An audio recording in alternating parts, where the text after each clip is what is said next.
বন্ধু বান্ধৱীসকল আশা কৰোঁ তোমালোক সকলোৱে ভালে আছা। আজি আকৌ লৈ আহিছোঁ চন্দ্ৰায়ন 3ৰ ওপৰত তোমালোকৰ এটা টপিক, কাৰণ চন্দ্ৰায়ন 3ৰ ওপৰত টপিকটো আমাৰ মাষ্ট বি ইম্পৰ্টেণ্ট পৰীক্ষাত আহিবই, ঠিক আছে।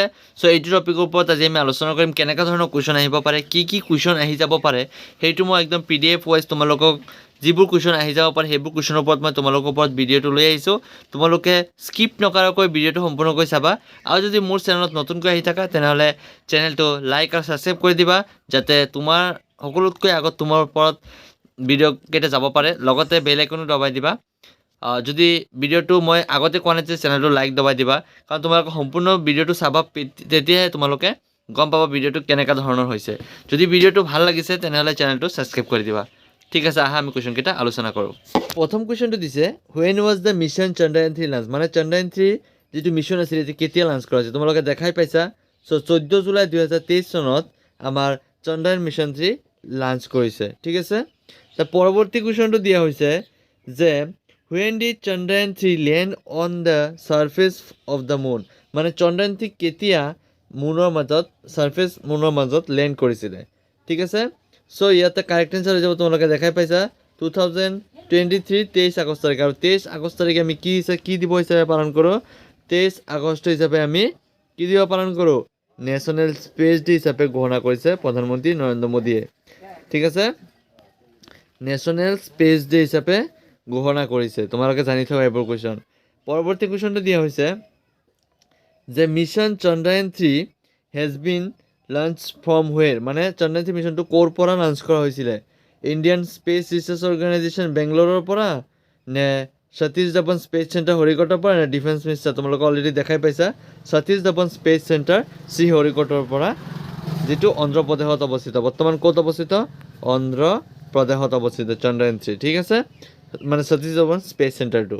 পৰৱৰ্তী কুৱেশ্যনটো দিয়া হৈছে after the successful landing of mission Chandrayaan 3, after the successful landing of mission Chandrayaan 3 India has become the which country to reach the south pole of the moon, মানে চন্দ্ৰায়ন 3 যে লেণ্ড কৰিছে, ইণ্ডিয়া কিমান নম্বৰ দেশ হয় যি মুনৰ মানে চন্দ্ৰপৃষ্ঠৰ চাউথ পিনে লেণ্ড কৰা, চাউথ পিনে যে লেণ্ড কৰিছে, সেই লেণ্ড কৰা ইণ্ডিয়াখন কিমানতম দেশ হয়। সেইটো কি হ'ব, প্ৰথম ভাৰতেই প্ৰথম যি চন্দ্ৰপৃষ্ঠৰ দক্ষিণ মেৰুত অৱতৰণ কৰিছে, ভাৰত হৈছে প্ৰথম।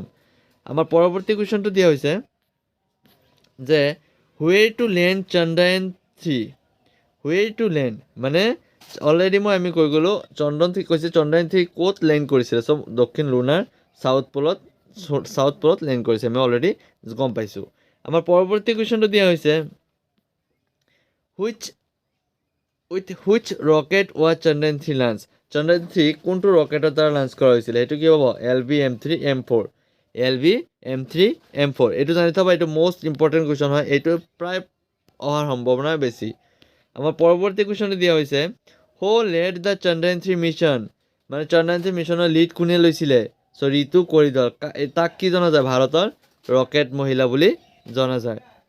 ভাৰতৰ ৰকেট মহিলা বুলি কাক জনা যায়, ভাৰতৰ ৰকেট মহিলা বুলি চন্দ্ৰায়ন 3ক জনা যায়। আমাৰ পৰৱৰ্তী কুৱেশ্যনটো দিয়া হৈছে যে who was the director of Chandrayaan 3 mission, Chandrayaan 3 mission যে কোনে ডাইৰেক্ট কৰিছিলে। এই কেইদিনমান আগতে হোৱা যে চন্দ্ৰায়ন 3 মিছনটো আছিলে, সেই মিছনৰ ডাইৰেক্ট কোনে কৰিছিলে, সেইজন কোন আছিল, মোহন কুমাৰ। এইটো আমি নামটো লুকাই আছে, কিন্তু এইটো জনাটো আমাৰ বহুত দৰকাৰ। মোহন কুমাৰে চন্দ্ৰায়ন 3 মিছনৰ ডাইৰেক্টৰ আছিলে। আমাৰ পৰৱৰ্তী কুৱেশ্যনটো দিয়া হৈছে what was the total cost of launching Chandrayaan 3 mission, মানে চন্দ্ৰায়ন 3 মিছন যে পঠিওৱা হৈছিলে চন্দ্ৰপৃষ্ঠত, কিমান টকাৰ বাজেট আছিলে। 615 কোটি টকাৰ বাজেট, 615 কোটি টকাৰ বাজেট আছিলে টোটেল চন্দ্ৰায়ন 3 মিছনৰ। বুজি পাইছা তোমালোকে। পৰৱৰ্তী কুৱেশ্যন, এইবোৰ তোমালোকে বহীত নোট কৰি ৰাখা, যিমান নোট কৰি ৰাখিবা সিমানে তোমাৰ কনফিউজ ক্লিয়াৰ হ'ব, ঠিক আছে। পৰৱৰ্তী কুৱেশ্যনটো দিছে what are the 3 main objective of Chandrayaan 3 mission set by ISRO, মানে ইছৰোই যে ইণ্ডিয়ান স্পেচ ৰিচাৰ্চ অৰ্গেনাইজেশ্যন যে পঠাইছে, চন্দ্ৰায়ন 3 মিছনটো, এটাৰ অবজেক্টিভ মানে মূল লক্ষ্য কি আছিলে। মূল লক্ষ্য চবকেইটা আছিলে যে demonstrate of safe and soft landing on the lunar surface, মানে সঠিক আৰু সুৰক্ষিতভাৱে লেণ্ডিং কৰক। দ্বিতীয়টো হৈছে ৰবিং অন দ্য মুন, চাৰিওফালে মুনৰ চাৰিওপৃষ্ঠত ঘূৰক, আৰু কৈছে আৰু চাইণ্টিফিক অবজাৰ্ভেশ্যন, আৰু চাৰিওপিনে বৈজ্ঞানিকভাৱে দৃষ্টি আকৰ্ষণ কৰা। এইবোৰ তিনিওটা হৈছে আমাৰ ইছৰোৰ মূল লক্ষ্য। ঠিক আছে পৰৱৰ্তী কুৱেশ্যনটো হৈছে 11 mission Chandrayaan 3 will be India's which mission on the moon মানে মিশন Chandrayaan 3 যে ইণ্ডিয়াৰ কিমানতম মানে মিশন আছিলে সো এইটো কাৰেক্ট আনসাৰ থাৰ্ড কাৰণ Chandrayaan 1 Chandrayaan 2 আৰু Chandrayaan 3 Chandrayaan 3 টো হৈছে 3 নম্বৰ মিশন বুজি পাইছা তোমালোকে আমাৰ পৰৱৰ্তী কুৱেশ্যনটো দিয়া হৈছে what was the theme of mission Chandrayaan 3 science of the moon science and moon is very near India towards moon orbit কোন হ'ব থিমটো মই অলৰেডি কৈ গ'লো সায়েন্স অফ দ্য মুন হৈছে Chandrayaan 3 মূল থিম ঠিক আছে আমাৰ পৰৱৰ্তী কুৱেশ্যনটো দিয়া হৈছে what was the name of the lander of the mission of Chandrayaan 3 এইবোৰ জানি থ'ব কাৰণ এই দুটা কুৱেশ্যন অহাৰ সম্ভাৱনা প্ৰায় বেছি লেণ্ডাৰখনৰ নাম কি আৰু ৰবাৰখনৰ নাম কি যদি লেণ্ডাৰৰ নাম হয় তেতিয়া হ'ব বিক্ৰম নেক্সট কুৱেশ্যনত মই ৰবাৰৰ নাম সুধিছোঁ এই ৰবাৰখনৰ নাম হৈ যাব প্ৰজ্ঞান ঠিক আছে দেখা পাইছা তোমালোকে নেক্সট পৰৱৰ্তী কুৱেশ্যনটো দিয়া হৈছে যে Who is known as Rocket Women of India? ভাৰতৰ ৰকেট মহিলা বুলি কাক কোৱা হয় ভাৰতৰ ৰকেট মহিলা বুলি কোৱা হয় ঋতু কৰিডল শ্ৰীবাস্তৱ মই আগতে কৈছোঁ ভাৰতৰ ৰকেট মহিলা বুলি কাক ধৰা যায় ঋতু কৰিডল শ্ৰীবাস্তৱ ঠিক আছে পৰৱৰ্তী কুৱেশ্যনটো দিয়া হৈছে যে Who is a rocket man of India অলপ আগতে মই কুৱেশ্যন পঢ়িছোঁ ৰকেট ওমেন চ' এতিয়া আমি গ'ল ৰকেট মেন অফ ইণ্ডিয়া ৰকেটৰ কোন হ'ব কে শিৱন হৈছে ভাৰতৰ ৰকেটমেন ঠিক আছে এইবোৰ কুৱেশ্যন নোট কৰি ৰাখিবা ইম্পৰ্টেণ্ট আছে তোমালোকৰ কাৰণে নেক্সট কুৱেশ্যনটো দিয়া হৈছে যে who is known as the moon man of India ভাৰতৰ চন্দ্ৰৰ মানুহ বুলি কাক জনা যায় সেইজন হৈছে মালিয়াস্বামী আনদ্ৰেল ঠিক আছে চ' নেক্সট কুৱেশ্যনটো দিয়া হৈছে আমাৰ যে who is the project director of Chandrayaan 3 mission Chandrayaan 3 মিছনৰ প্ৰজেক্ট ডাইৰেক্টৰ কোন হয় চ' সেইজন হৈছে পি বীৰা মুথুৱেল আছিলে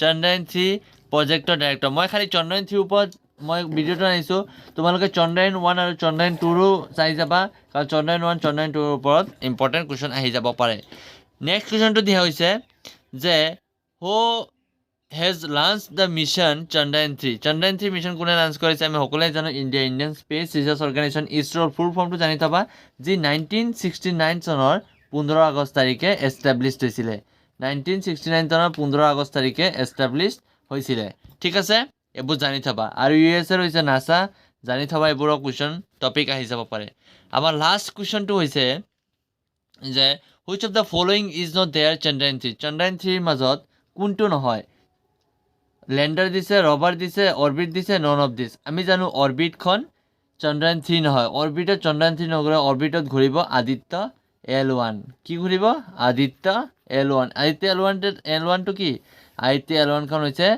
সূৰ্যৰ চাৰিওফালে পৰ্যবেক্ষণ কৰা প্ৰথমখন মিছন সেইখন মিছনৰ নাম হৈছে আদিত্য L1 ঠিক আছে আজি ভিডিঅ'টো ইমানখিনি যদি তোমালোকৰ ভিডিঅ'টো ভাল লাগিছে তেনেহ'লে চেনেলটো লাইক আৰু সাবস্ক্ৰাইব কৰি দিবা লগতে বেল আইকনটো দবাই দিবা ধন্যবাদ